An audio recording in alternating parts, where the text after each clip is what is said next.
In an ever-evolving digital landscape, for your business to thrive, you must adapt or die. Welcome to Marketing in the Age of AI, the podcast helping you harness the power of AI and marketing tools to revitalize and grow your business. And now here's your host, marketing expert and author of Authentic Marketing in the Age of AI, Emanuel Rose.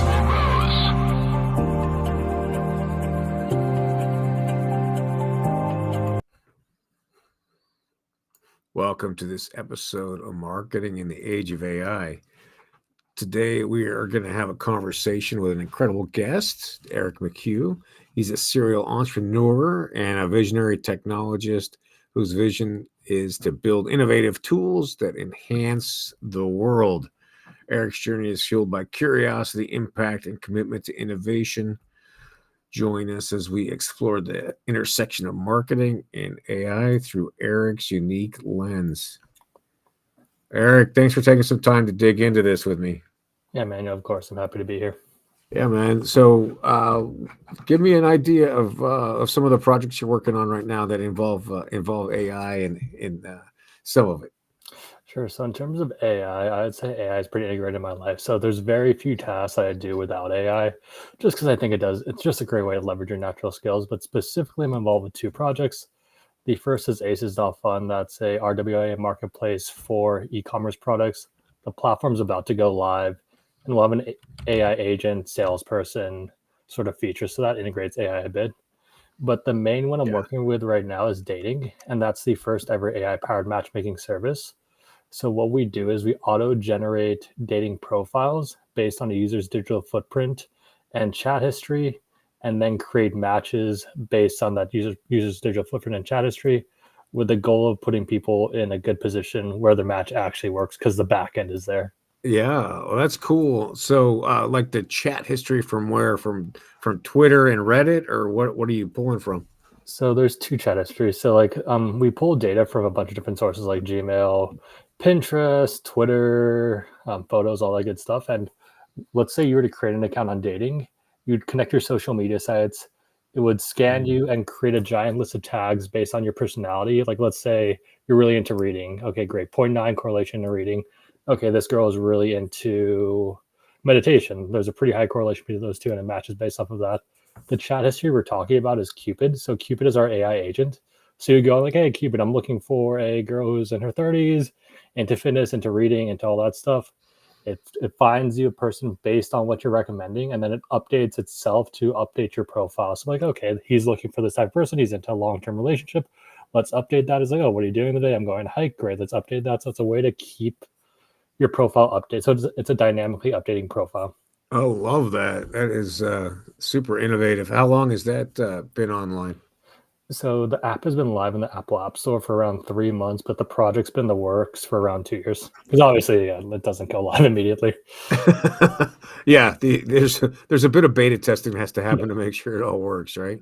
Yeah, it's pretty funny actually. Just because when we were first, because right now the Cupid's actually really smart. So right now she can predict my days. Like I'm like, okay, Cupid, what did I do yesterday? And I can get it most of the time. So you probably went to hike with your sister. I'm like, oh shit, you actually know this. But like early days, she was a mess. She like, because like the problem. Oh, this is pretty good insider insight. Like the problem with like all large tech companies trying to adapt AI, like think Twitter, think TikTok, think Grok, think all those large platforms, is they're trying to retroactively fit AI to their users' database, which is causing tons of hallucinations. So in the back end, even Grok has to restart just because all the data they train their AI and it's like Twitter. It's like a lot of it's garbage data. Yeah, for sure. The new users have a pretty big competitive advantage. And I forget her name, but I should not forget her name. But the girl, the former CTO of OpenAI, I'm sure you've heard about her. The one who left, who just raised like $10 billion on like absolutely nothing. The rumor is that she's the one who cracked the code, so that's why she's getting so much funding so quickly. Oh, but yeah. again, that's just pure speculation. Mira Murati. Yeah. So it's cool, you guys. How many of you are on this team for dating? 11. Wow. Super innovative idea, and I would like, oh man, I want to grab that and then port that into be a B2B matchmaking tool for suppliers and salespeople. No, it's long term. It's a connection tool because dating is just an easy market penetration point because the marketplace for dating sucks so badly. But like we're talking with colleges right now about using date, like they can whitelist our services to match dorm mates because I think that'd be a cool to do that. We're Love it. working with a Dubai matchmaker. She's like, oh, I can match people like this, or like matching a employee with their mentor, or even like you move to a new town. It's like find me 5 guys in my area into Muay Thai meditation, and they could do that. Or even for a podcast, like, we could have matched as friends, and then it could have helped plan based on our digital personalities. Yeah. Something cool I want to notate about dating is right now, and like when you're building technology, stuff just kind of happens, and you put a good spin on it. It's like, oh, I didn't think it would turn out this way, but it did. So it's actually the most personalized AI-powered chat assistant on the market right now. Because the way we're building it is think of a layer 2 on top of ChatGPT. Mm-hmm.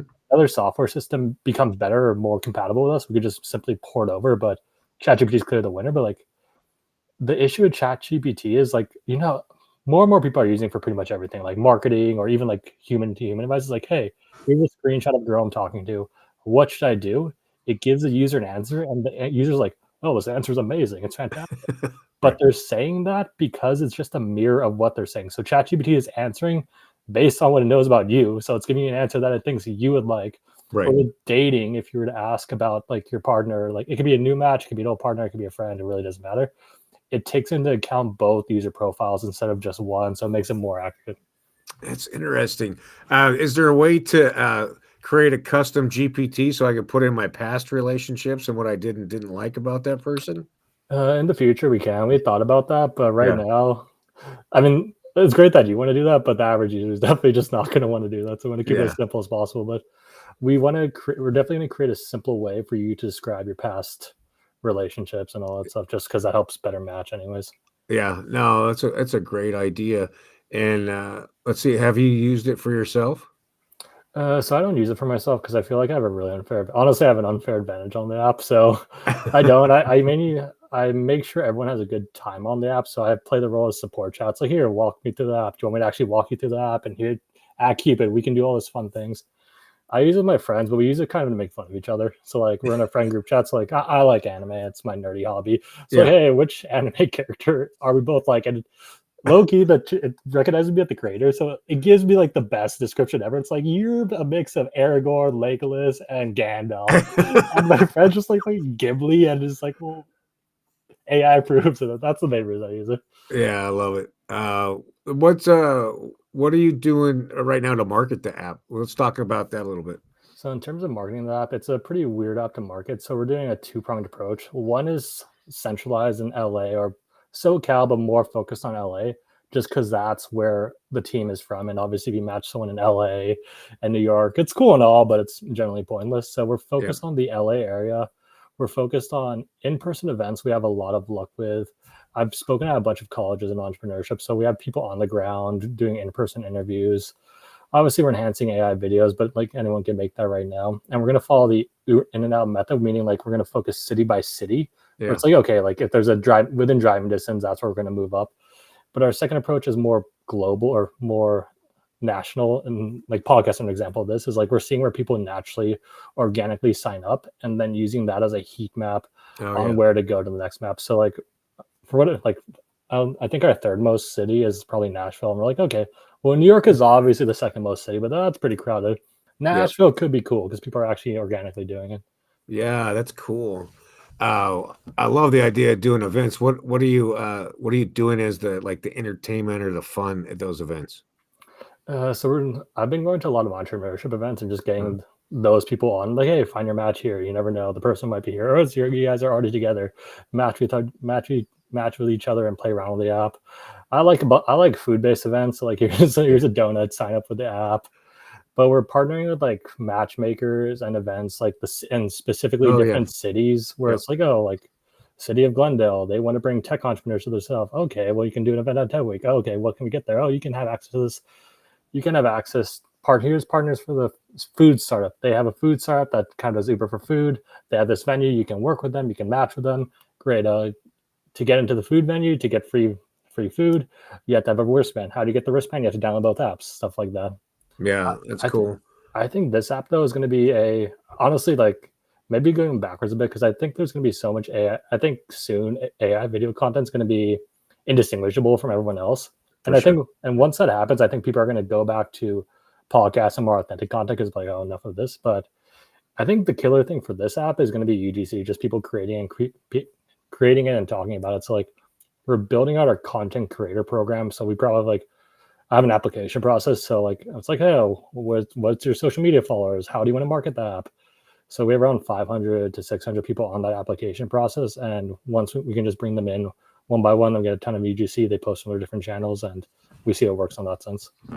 Yeah, that's cool. I'm picturing that you'd be able to also track down like the areas that have the most colleges per square mile, right? Like Phoenix or Tucson, Oh or yeah. right, like that. Those are the correct ages. That's what we thought too. So like our biggest college to start was, well, we had three. UCLA, just because I've done a bunch of entrepreneurship stuff there. Yep. USC, because we can use UCLA to leverage against USC and I can speak at those events. And Yep. the third one was San Diego State, just because we had a great pair of interns who were in sororities there and they signed up all their friends, which was a great thing for us. Yeah. But it turns out that's not our ideal target market. Because like imagine you're an attractive girl at UC, any of those colleges. Like there is no shortage of dating opportunities for you. Right. Our peak target market is like 25 to 35. So like Okay. right when you leave the dating marketplace and you're just like, okay, now how do I meet people? And they're like, okay, I already kind of know how to use AI because like slightly older, they get kind of confused and they're still on that learning curve where they're a little bit scared. But 25 to 35, so they get it and they actually need it a bit more than the people at the colleges. That's interesting. So maybe psychographically, they've moved out of college to their first job, and they're in a Yeah, new city, right? And that's where they're they like, I have the idea. That's where they get them. Sorry, I'm working like 10 hours a day. How do I meet people now? yeah, exactly. And everybody else is already married or a bunch of old people. Yeah. Love Yeah. it. So a lot of user generated content, maybe some influencers at some point.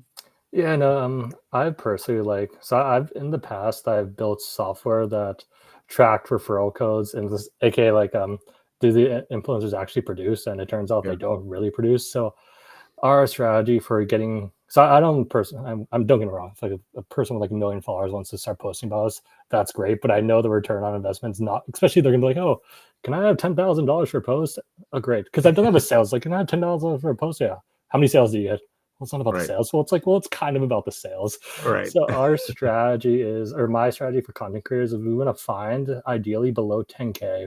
And so what I'm doing is I'm scraping Instagram. I just wrote a script where it's like, okay, they have their Gmail in their account for specific categories. So like, for example, dating and relationships. Yep. That's their profile. They put their email in their Instagram bio, which tells me that they want to be found and they're actually try. You get a list of them and then you send them an automated email inviting them to your program. The perfect candidate for us is right below 10K, but they're trying hard. So you want to sign them up before they get picked up by the algorithm. And something that I'm trying to do and get spoken like people who work there, like I'm trying to get the hang of TikTok. I just can't get it. So luckily a bunch of our interns and marketing team, they're younger and more into Gen Z and we're leaving TikTok to them just because that's Yeah. I don't know. I don't get it. Yeah, that's interesting. With TikTok, what I found, I don't build any native content for it, but I like the TikTok ads, and those produce pretty well. Yeah, like TikTok, we found that you want to be relatable. Yeah. So like some just relatable rage baited content works really well. I personally found that so TikTok I've viewed as more of the creator platform. So I think our creators will do better on TikTok. So we're looking for more Gen Z creators on TikTok. Instagram is more the polished channel where it's like you want kind of like the more demos, I guess the more scripted stuff. And we found that their targeting is better for us in terms of who we're looking for. Yeah. Whereas TikTok is more spray and pray. It's like, yeah, you'll get the impressions, but like, yeah, you'll get the impressions. I mean, you Yeah. need both. I Right. personally, I like other channels like Reddit, I think is cool. Pinterest. So those ones are the best. I mean, don't get me wrong. Like, I'm not the biggest fan of ad spend just because I've seen just it wastes tons of money for different companies. It clearly favors the bigger brands. But if you're going to go down that, I like you need the base of like the main ones. Like you need your Instagram ads going, you need your Apple Store ads going, you need your TikTok ads going. But like those often aren't going to be the ones that break through. Like randomly, like Reddit or Pinterest or something like that's going to break through. And like Yeah. well, It's a lot more targeted, right, on Reddit and Pinterest. yeah, and just less crowded too. Yeah, for sure. Well, it's interesting. So you're on the race to 1,000 users or a race to 10,000 users right now, Eric? Raised to 1 billion. We're over 1,000. Nice. Yeah. Yeah, that's good. I mean, that's 10,000 short term in LA, so we can raise more money off of that. yeah. No, it's cool. I love the chat bot. I love how you built that in as the concierge inside the platform. I think that's really cool, and I love the idea of being able to crawl my content and then match it to somebody who has similar interests to me. That's pretty awesome. Yeah, and I think the coolest thing is, yeah, obviously you can match based on your interest and all that stuff because it's, that's obvious. But AI is really good at analyzing large sets of data and pattern recognition at scale. So it's going to pick up stuff that we miss. So for example, you're wearing a blue shirt. Okay, you get the blue shirt tag. Obviously, this is a random example, but like Yeah. you get the blue shirt tag, and then it matches you with a person who likes Indian food. It's like, how does that even make sense? That doesn't make sense. But Right. that's something we would miss because we're humans. Like, there's no correlation, but because it's analyzing all the data, it's like, well, it turns out the people who wear blue shirts and people who like Indian food really match for whatever the reason, and then it would match based on that. And the more you're on the app, the smart. So right now, it's the dumbest app it's ever going to be. The more you chat with it, the better it gets for you. The more I chat with it, the better it gets for me. But the more we both chat with it, the better it gets for both of us. So the more 1,000 people chat with it, the better it gets for everyone. Sure. Yeah. So that's the amazing thing, right, about these dynamic systems we've created is that they're learning about us and making ultimately making our life easier, hopefully. Yeah, that's the whole point of AI. It's like I view it as just AI to me is just a tool to leverage natural human talents. Yeah. Yeah, I love it. Well, tell me a little bit about your tech stack for your personal work. What off the shelf tools are you using for LLMs and other special purpose tools?